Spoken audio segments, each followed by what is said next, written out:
on. All right, so thanks everyone for joining us for the annual open meeting law refresher. We're set to take an hour tonight, but if we end sooner, that's okay. We don't need to use the full hour. I have a presentation that takes anywhere from 20 to 40 minutes, depending upon how many questions we get on in between. Because as I go through the presentation, I'll pause as we go to see if you have any questions about the particular topic that we're talking about. We try to leave lots of time for questions, so don't be shy about asking questions or sharing experiences. I often find that it's through everyone's unique experiences with the open meeting law that we learn the most when we get to share ideas with each other. When we're all done, I'll share the presentation out to everyone. So if you signed up, we have your email address and we'll be emailing the presentation. So don't worry about any of the links that are in there. I put them all in purposefully so you'll be able to access it later. Finally, I'll note I'm not an attorney. So what I'm talking about tonight is not legal advice. It's simply the experience that I'm sharing with you based on my years as a planning practitioner and having served on lots of different boards throughout my life as well. So let's go ahead and get started. I'm going to share my screen and jump right into the presentation. Once I get Zoom to cooperate.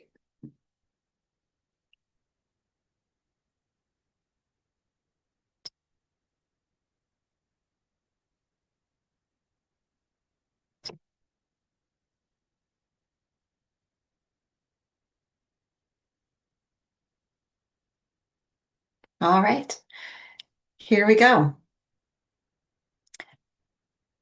So before we jump into the details of the open meeting law, I wanted to hit on a couple of big picture items that are just kind of outside of the details of the open meeting law itself. First is that there is an open meeting law training requirement, and this is for local chairs of legislative bodies, municipal managers, mayors, certain state boards. This training doesn't count for that. There's a separate training on the Secretary of State website that is the required training if you happen to meet one of those categories. Additionally, there's an ethics training requirement for local officials, as shown here on the screen. That is also a separate training requirement, and there is a training that is on the Ethics Commission website that is used to meet that training requirement. In both of those cases, you simply watch the trainings online and then, make a note somewhere in a calendar that you can find later that you actually did that training. For municipalities, there's also a requirement that on your websites you post a notice of how open meeting law violations can be followed up on with the public body in the state attorney general office. So Vermont's open meeting law can sound scary because there are requirements and you are required to follow them, but it's really a lovely law. It's one of my favorite things about Vermont government and Vermont public service. It's really a law that celebrates transparency, accountability, accessibility to local government and state government by citizens. It's really a cornerstone of our civic engagement in the state. And so it makes me really happy when people come to this training every year to just make sure that we're all following the spirit and the intent of the law in the work that we do. In general, the open meeting law requires all meetings of public bodies to be open to the public. We're going to talk about what each of those things mean as we go further into this presentation. But in general, it means that the public needs advance notice of all of the meetings, that any business and actions that are done by the public body need to be done in an open meeting. Members of the public are allowed to attend and participate, and minutes are kept of the meeting and they're made available to the public. So in order to apply the open meeting law, you have to ask two questions to know if you need to be following the requirements. The first is, what is a public body? And it's very simple. It's really any board, council, or commission of the state, or one of its political subdivisions, so that includes municipalities, or a committee or subcommittee of any of those groups, regardless of size. And we'll talk about that in a little bit. And that's a public body. So, number one, if you're participating in one of those public bodies, the open meeting. So, a meeting is when a quorum, which is a majority of this public body, is gathered together. And there doesn't have to be a gathering of people in a place or a Zoom meeting in order to count as a meeting. For example, if you have an email conversation with a majority of members of the public body talking about business before that public body, and it's a reply all group email conversation, that is the same thing as having a meeting. And so you can't really do that because there's no way to allow the public to participate. So you definitely want to avoid doing that. Also, having serial or daisy chain communication could also be considered a meeting where, a chair of a board may ask one person on the board a question and then ask every member individually and pull it all together to get a sense of the board. You really shouldn't be doing things like that either, because that could be considered a meeting under the open meeting law. And then finally, something to think about is group texts. Would you think of them as the same way of email conversations? You shouldn't be having group text to talk about business or take action. And then online editing of documents might be considered a meeting. And I'll give you an example. If you are trying to come up with a position, so your cemetery commission is trying to come up with a position on how people can leave displays at grave sites, and somebody puts up a Google Doc and you're all group editing, you're actually discussing business and formulating a position of the cemetery commission through a Google Doc editing. And so that's the same thing as having a meeting. And there's no way to do that and have the public involved and have it be an actual meeting. So you really do need to avoid situations like that. Instead, designate one person to take edits of a document and then bring those edits to your next meeting where you can discuss them in a public meeting. And same thing with social media. Say the town has a Facebook page and somebody posts an opinion about something and a majority of the members of the select board all weigh in. There's some argument that that might be considered a public meeting because the majority of select board members are participating in a discussion about business that might come before the select board. So just some things to be aware of as you're moving forward thinking, is this a meeting? Is this not a meeting? Any questions about a public body or a meeting?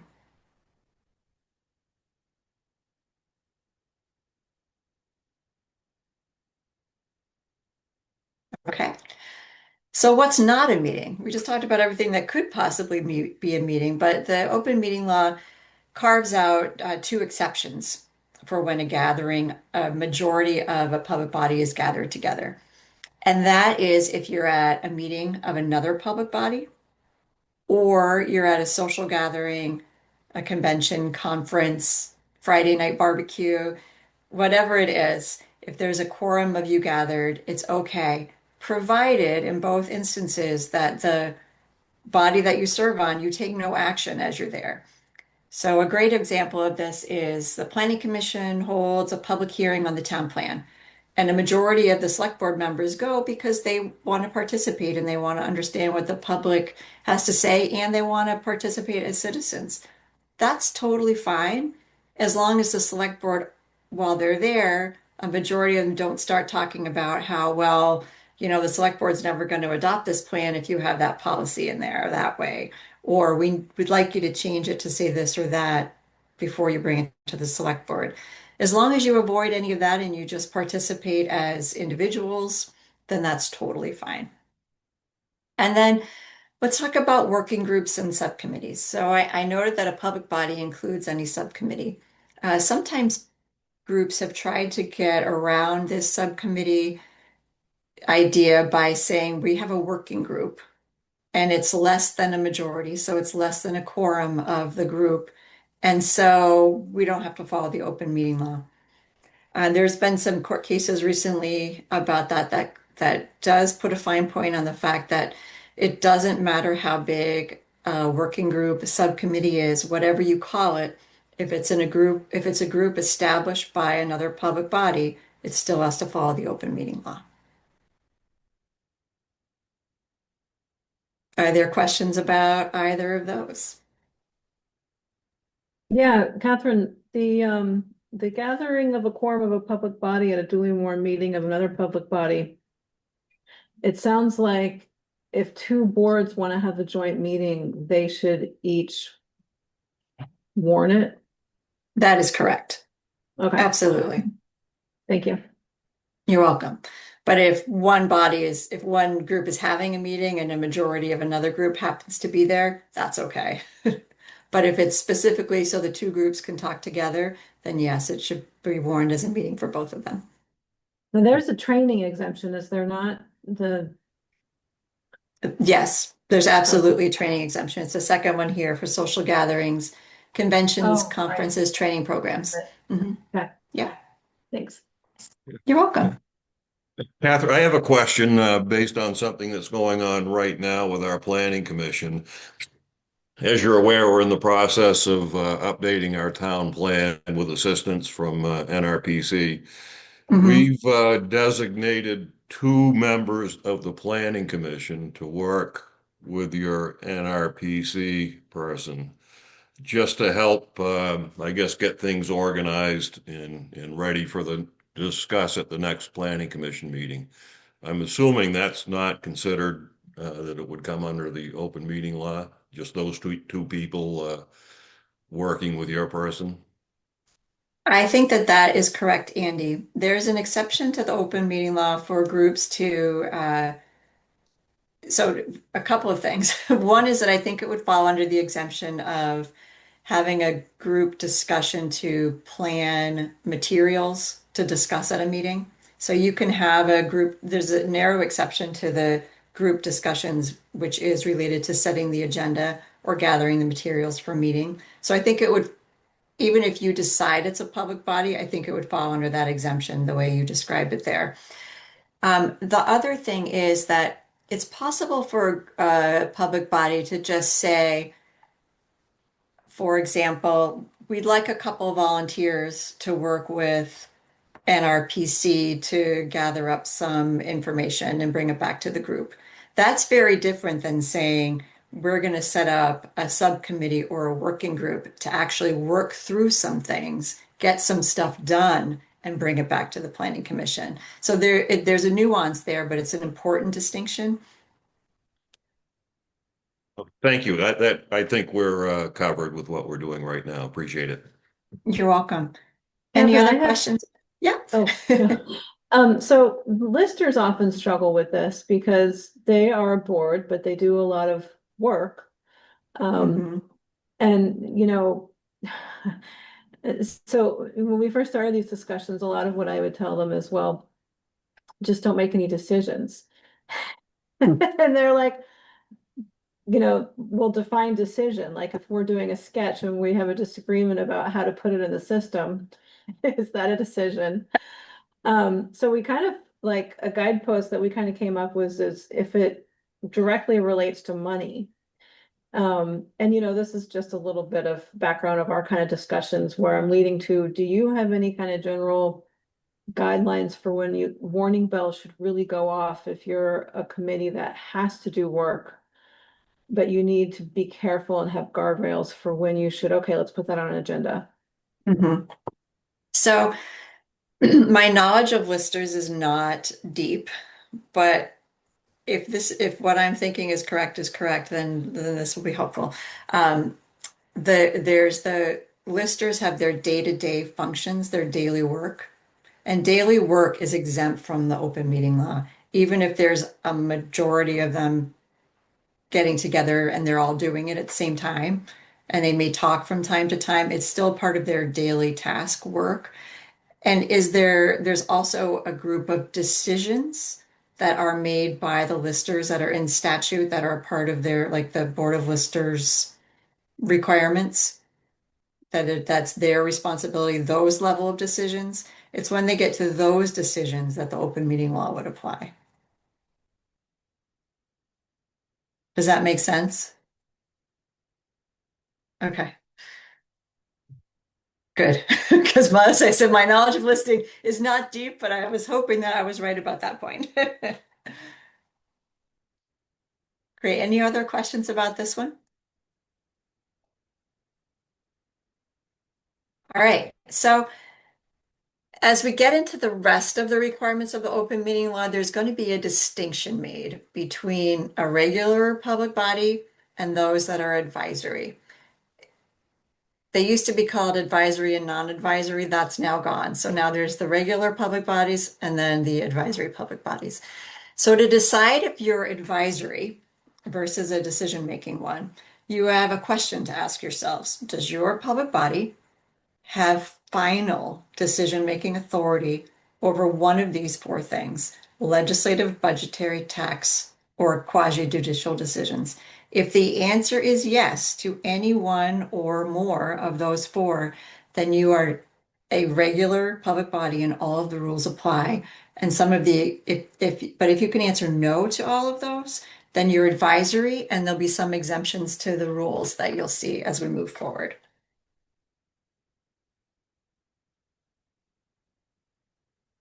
So the first thing we'll talk about is about the public's right to know. So the public needs to know about meetings, and there's a way that they are informed. There's three different types of meetings that a public body can have. There's regular meetings, and those are ones that are the regular, just like they sound. They're the regular meetings that are set by the public body. They are, the first and third Mondays at 6, the last Thursday of the month, whatever it is. When you have a regular meeting, you need to post an agenda 48 hours in advance. And we'll talk about what posting and agendas mean in a minute. Special meetings are meetings that take place outside of that regular schedule. So an item comes up that you need to have a special meeting to talk about. You can't wait till the next regular meeting. Or if you're a public body that doesn't have regular meetings because you only meet when you need to, then those are special meetings. And those require 24-hour notice. And then the last category of meetings is emergency meetings. You shouldn't really be having many of these, if at all. Emergency meetings are really reserved for actual emergencies because special meetings only require 24-hour notice. So it really has to be something that can't even wait 24 hours. They should only be done when they're immediate action. Public notice only has to be given as soon as possible before the meeting. So, in its true emergency, it could simply mean like writing the agenda on a piece of paper and taping it to the door outside the town office. It could be that quick. I would definitely recommend if you do an emergency meeting to also take advantage of any online opportunities or email or call the newspaper if you have a contact there, just to at least attempt to make some notice so that it's really a self-protection. You can save yourselves from being accused of not trying to give the public adequate notice. So should be used sparingly, but there are definitely times where that might happen. Any questions about the types of meetings that exist?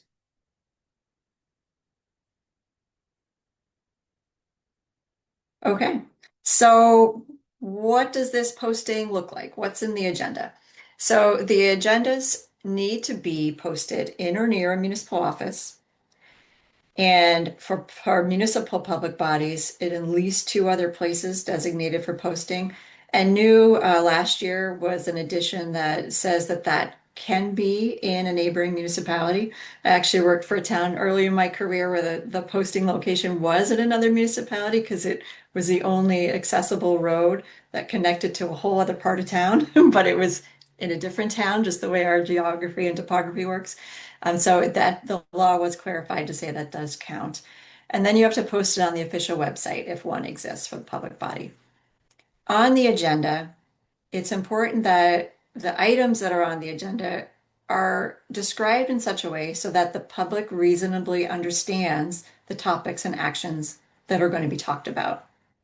For example, you don't want to just put wastewater report on the agenda if you know there's a particular issue, like a pump failed. You want to put, wastewater plant pump failure on the agenda so that the public actually really knows what's going to be talking about. Once an agenda is set, additions or deletions from the agenda can only be done as the first act of business at the meeting. So it's really good practice to just have as a general rule, first item on every agenda, any additions or deletions, adjustments to the agenda. Once once that time has passed, the only thing you can do is change the order around, but you really shouldn't be changing the agenda. The agenda obviously has to have the location of the meeting, where people can go, if there's a physical location. And if you're allowing electronic participation, it has to be directly from, people have to be able to access it directly from the agenda. All the information needs to be on the agenda, including a telephone number. There has to be a telephone option. You can't require somebody to contact the town office during business hours to get the password or anything like that. It has to all be available publicly from the agenda. Any questions about agendas or posting requirements?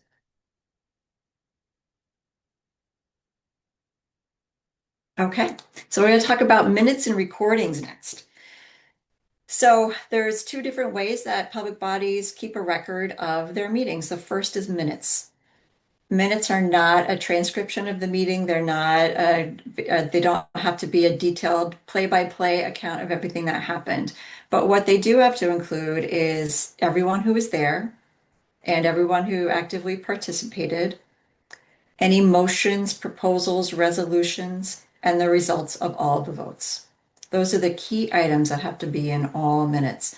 Minutes have to be available within 5 days after a meeting. And then they also, within 5 days, have to be posted on the website if one exists, and they have to be maintained on that website for 1 year.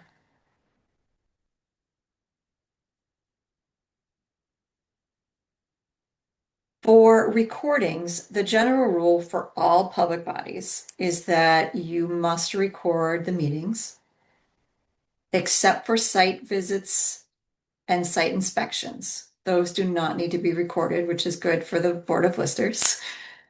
And then you must retain the recordings for at least 30 days, and you must post the recordings online if a website exists for 30 days. The 30-day clock for the recordings start the day that you post the minutes. The only exception to that for regular public bodies is if doing so would pose an undue hardship. And an undue hardship is defined in the open meeting law statute, and it's related to the cost, the capacity of the public body, the effort that would be required. There's a bunch of tests that you would need to verify in order to claim an undue hardship. If you're an advisory board, because you don't have final decision-making authority over one of those four items, then you do not need to record the meetings.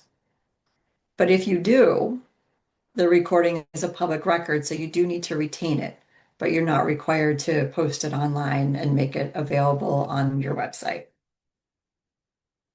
Any questions about minutes or recordings?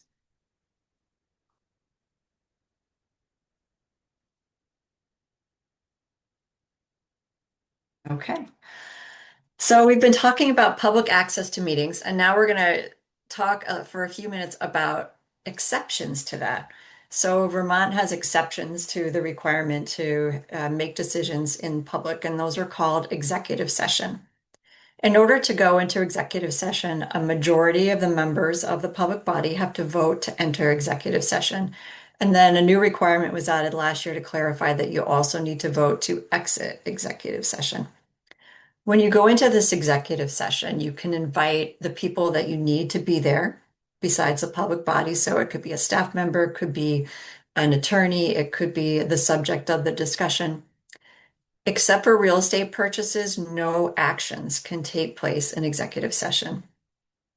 And then new last year, it was clarified that in terms of the agenda, what shall be on the agenda, and this is a shall, is proposed executive session, and those words, proposed executive session, plus the nature of the business. So it would say proposed executive session, evaluation of an employee, or proposed executive session, whatever the topic is, and that should be on the agenda.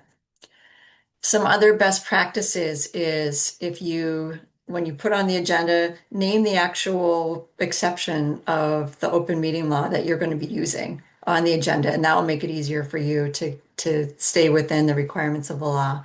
And if you're using a hybrid or a virtual meeting, then just take advantage of the waiting room or other opportunity for members of the public to rejoin the meeting when your executive session is done.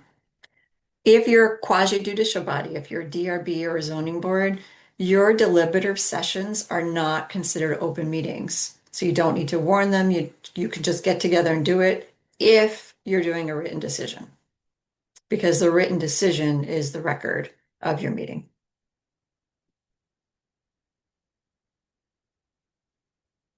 So there's two categories of reasons why you can go into executive session.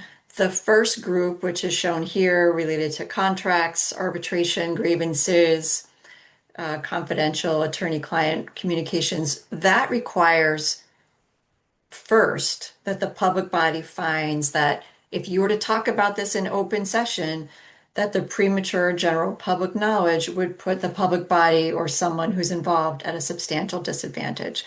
So you need to have enough of a conversation about the topic to understand that.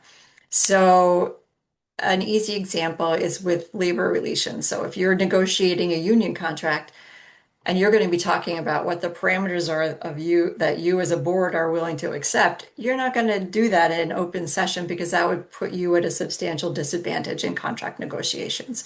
And so you would just have a brief conversation. Someone makes a motion that premature general public knowledge about the select board's bargaining ideas would put it at a disadvantage. You pass that motion, and then you make a second motion to go into executive session. So you don't need to talk about it a lot, but just enough so that you can justify this premature public knowledge placing you or another entity at a substantial disadvantage. And then finally, there's this whole other list, which I'm not going to go over in detail, of executive session reasons. You can do all of those just by a simple motion. Move to go into executive session to talk about something that's exempt under Vermont Public Records Act, or to talk about cybersecurity, which is a new one that was added last year. One thing I do want to point out is the second bullet on here is if you are involved in a hiring process and you are the decision-making entity, decision-making public body, you can talk about the appointment and the hiring of that official or officer in executive session, but the actual decision to hire needs to be done and made in an open meeting. Are there any questions about executive sessions before I move off of those?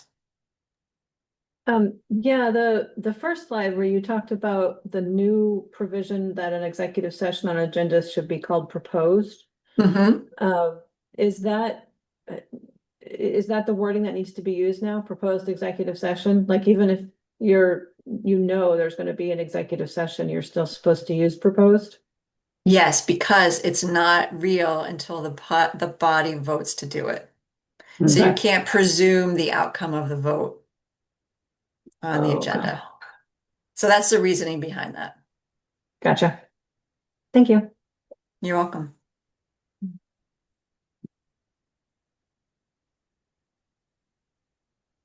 Okay, let's talk about electronic meetings.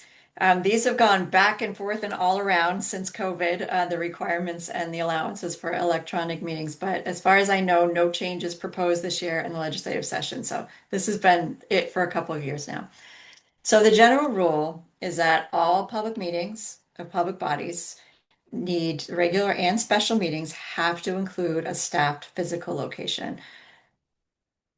That means that a majority of the public body could participate remotely, but someone, either appointed person or a staff member or someone has to be at a physical location. That's how we actually do our winter Board of Commissioner meetings. Pretty much everyone participates electronically, but we do have a physical location at our office where that is available and staffed if anybody wants to go. Public bodies generally can have hybrid meetings, so those are absolutely allowed, where some participants participate remotely, some participate in person. And then for emergency meetings that we talked about earlier, or meetings that are held during a local incident or a locally or state declared state of emergency, you can have remote only meetings. So, um, if the town hall burns down and the select board needs to have a meeting to talk about what to do right away, you can have a fully virtual meeting because your regular meeting place is not available. So I hope that never happens to any of you, but that's an extreme example of what could be justified as a remote only emergency meeting. If you are an advisory public body, you can have remote only meetings by electronic or other means. You don't need to have a reason. You can just have fully remote meetings. You can also have hybrid meetings, or you can have fully in-person meetings. So advisory public bodies have the most choices available to them. Any questions about what you're allowed to do or required to do related to hybrid, remote, and in-person? I don't have a question, but this is really helpful. Thank you. Oh, you're welcome. So if you do have remote or hybrid meetings, let's talk about some of these requirements. So again, you have to have an electronic platform that allows direct access. So someone needs to be able to look at the agenda and know how to access the meeting and be able to do it from the agenda.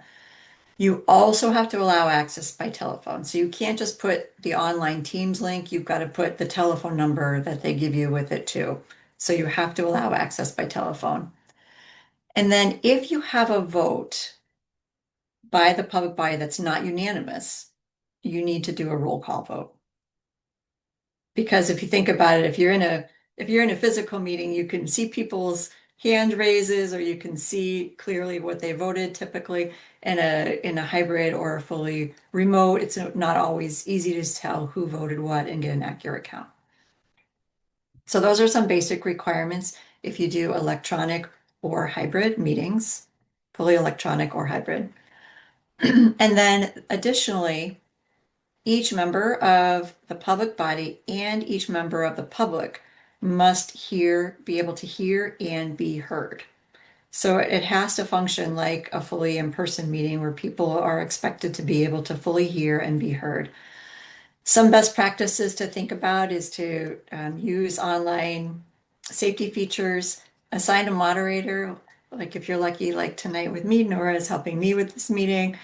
Uh, Designate, if you can, a method of communicating if people have access problems. So, if there's a way to give people a phone number to call if they have access problems, that's great. It's not always possible, but if you can, that's great. If you can't maintain the connection, it's really important that you not continue the meeting. And then it's helpful to have ground rules for participation. From an access perspective, if you can enable closed captions, that's really helpful. And I definitely recommend disabling the chat function for meetings of public bodies. Definitely recommend that. Okay, any questions about electronic meetings, hybrid meetings?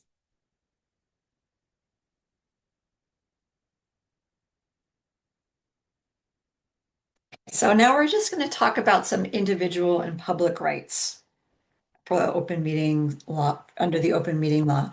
We already talked about how the public has the right to get the agendas in advance, be notified of meetings, view and get copies of the minutes if necessary, listen or watch recordings of the meetings.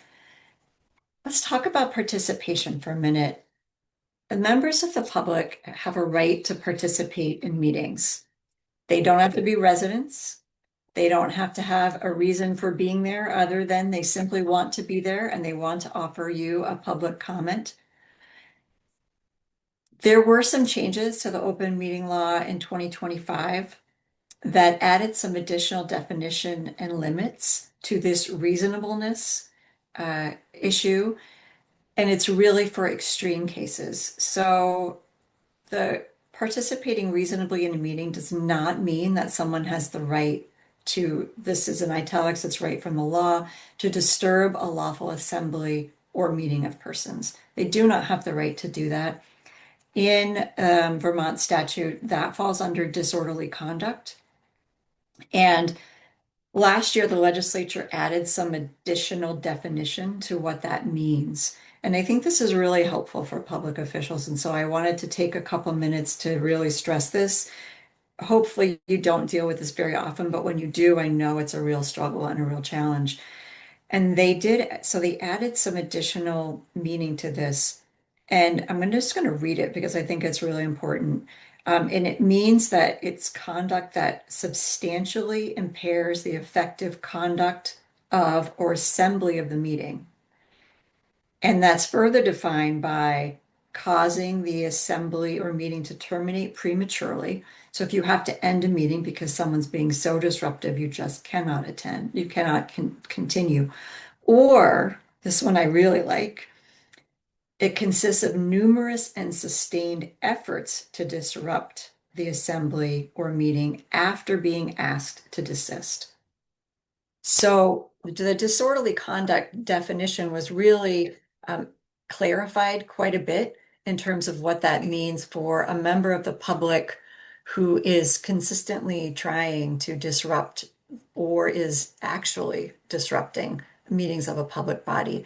And so obviously, if something like that is happening, you're going to want to definitely contact your legal counsel to get further guidance. But I just wanted to make sure that you knew that that additional tool was there to help public officials address problems like this when they happen, which hopefully is not very often, but when they do, they're a real challenge.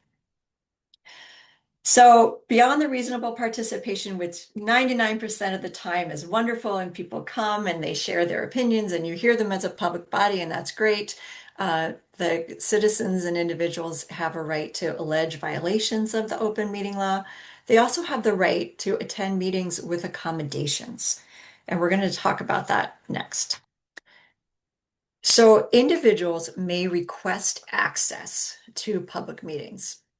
They can either, if it's a meeting is planned to be fully in person, they can request remote access. If a meeting is planned to be fully virtual, they can request a physical location.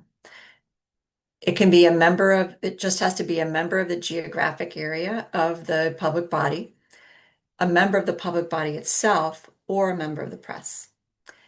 There's some requirements that the request has to be in writing. They don't need to give you a reason though. You can be more lenient, but if you get it 2 or more business days before the meeting, you have to accommodate it. They have to make the request for each meeting, so they can't make it for a series of meetings or in perpetuity. And a municipality or a public body really needs to grant that request unless it's during an emergency situation or it creates undue hardship, which, as I noted, is defined. So it really, this was put in place a couple of years ago, and it really is to make sure that all opportunities for the public to participate are there. And if you need special accommodations, you're able to get that. Any questions about the accommodations before I move on? Okay, so enforcement and correction. So mistakes happen. I make mistakes with the open meeting law. Other people make mistakes. It happens. If you notice it yourself, just correct it. If you realize that you held a meeting and then you realize like, oh no, so and so never posted that online, the public meeting wasn't posted or something like that, just make a correction yourself at your next meeting, ratify the decisions that were made, and just be transparent about it. If you get a complaint of a violation, if someone sends you a written complaint of violation to your public body, you have 10 days to respond to that. And you have two choices as a public body. You can accept the violation or you can deny the violation. So if you accept that, okay, yeah, they're right. You know what? We really did violate the open meeting law there. We didn't mean to, but we did. Then you come up with a cure. How are you going to cure that? And the cure is either generally to ratify a decision that was made at an improperly held meeting or to void the decision and start all over again. So those are really the two ways that you cure it. And then you just adopt specific measures to prevent the future violations. So let's just say, following that example, that the meeting notice wasn't posted online because the person who normally does it was out sick. Well, just your cure of that is that you always make sure you have a backup person and they're always designated and they're available. And so that's your measure to prevent future violations. And so that's an easy and simple one. If you deny the violation, then a citizen can file suit within a year of the alleged violation. And I don't know that this has happened yet in the state, but it is definitely an option. And if you don't respond at all, the law says that that's considered that you're denying the violation. Generally speaking, unless it's super simple, it's probably going to make sense for you to contact the attorney that advises your public body if you get a notice of violation, just to make sure that you're correcting it in a way that satisfies the intent and the requirements of the open meeting law.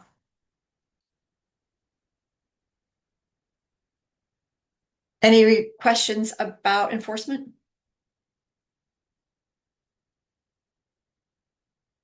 All right, I'm just going to touch briefly on Vermont's public records requirements because we did touch on that a little bit about how certain things are a public record. So similar to public bodies, this applies to all public agencies, which includes most municipal. And if you're a public body, chances are you're going to fall under the public records requirements as well. So all of your public records have to be open to the public upon request for inspection and copying. It's not the same. Somebody can't just walk in and say, "Can I rifle through your filing cabinet?" It's not like that. It's that the public would come to you with a specific request for public documents around a specific issue or question. The records have to be available during the office hours of the custodian of the records, and that will mean very different things depending upon who's in charge of the records and what they are.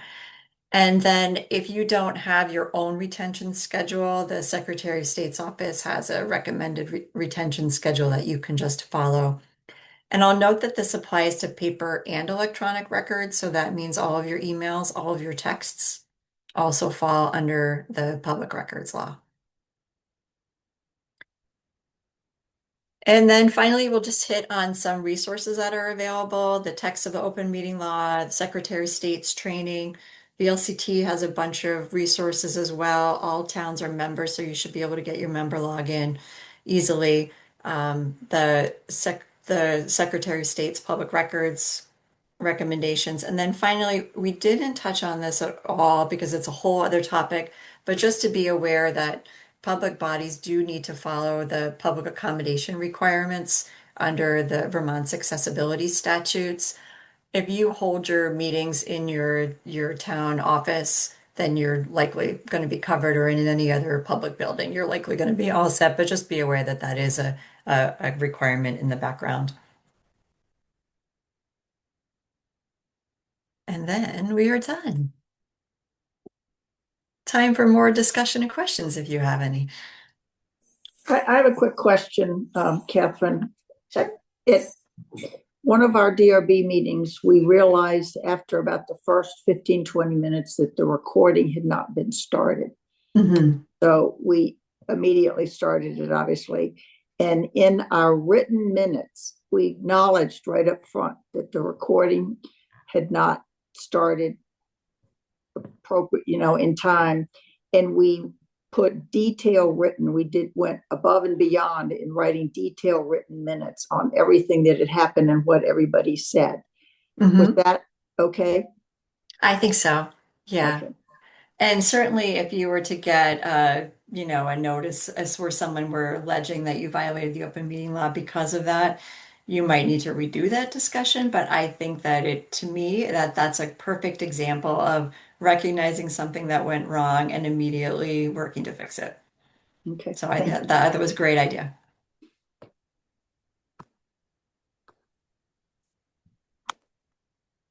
Any other questions or weird situations?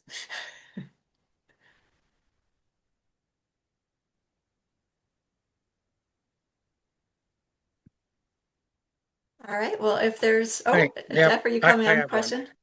Well, following up on what Andy was asking earlier, I'm one of the two people who's working on the planning board. And Thanks, Jeff. yeah, Pat and I are working together on getting ready for a public hearing on our meeting on to get feedback from the community about what should be in the town plan and Mhm. building a survey and all that. So we're working together with to build to do this survey and to get the economic data, the presentation together and survey questions. Where's the line? Because I mean, we're working together, we're building drafts, but we're not making decisions. Anything we create would be presented at the next meeting for a vote. Is that the You distinction? just you just described the line. Yep. Okay, good, got it. Thank you, Jeff. Yeah, so that falls under the exception of being able to talk about the materials that you're gathering for a meeting. It does seem like it makes it harder to get work done. I guess people have noticed that in the past. My Yes, people inclination have on other noticed. boards that don't have to be open is, you email people all the time and you do a lot of work via email. Yes, yeah, I've served on a couple of nonprofit boards, and I'm always in awe of the nimble nature of the email votes. Yeah, Yeah, can't do I that miss with that. public bodies. Yeah.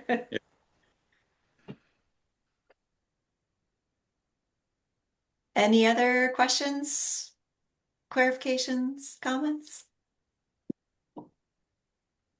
All right. Well, thank you all for coming. I really appreciate it. I like our annual open meeting law refresher conversations. They're always fun. And we will send everybody a link to the recording of this as well as a copy of the presentation. And feel free to share that widely with any other folks who couldn't be here. Thank you so Thank much. Thank you. you as always. Thank you, Catherine. Thanks. Yep. Nice seeing you all. Nice, Good nice night. job. Good night.